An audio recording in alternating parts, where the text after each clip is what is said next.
Good morning, it's the 17th of December. I'm in a motel not far from Seradu.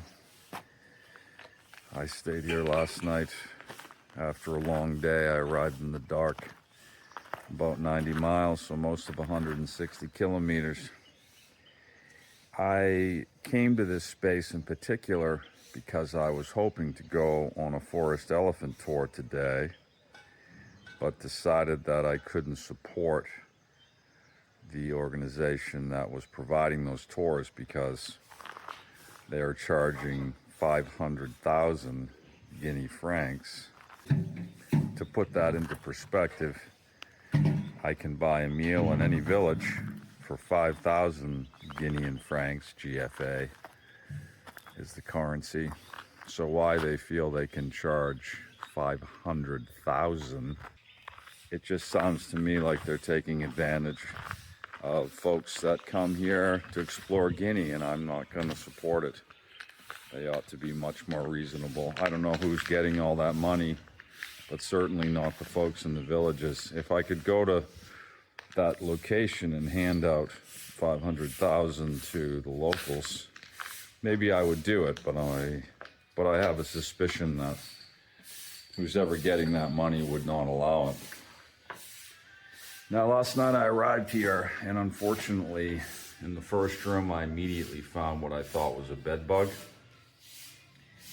which eventually led me to the decision that I wasn't going to sleep in any of the rooms, so I camped right here. I put my tent out here. You could imagine folks were quite surprised, maybe even a little offended. But at the end of climate zero, I was unfortunately attacked by bed bugs.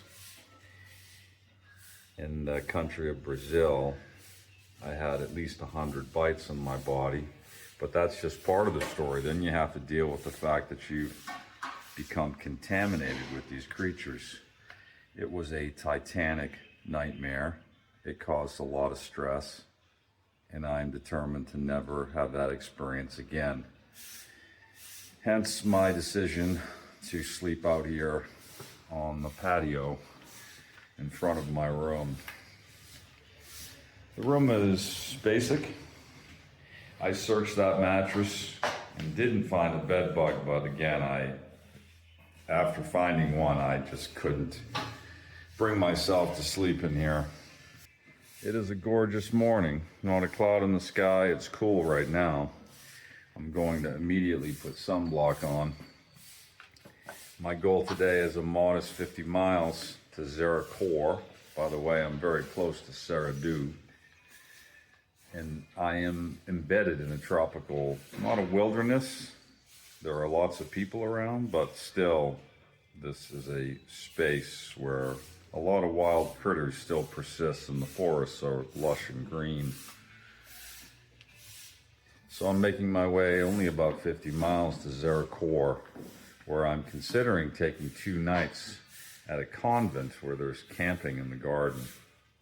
That's all. I better get rolling.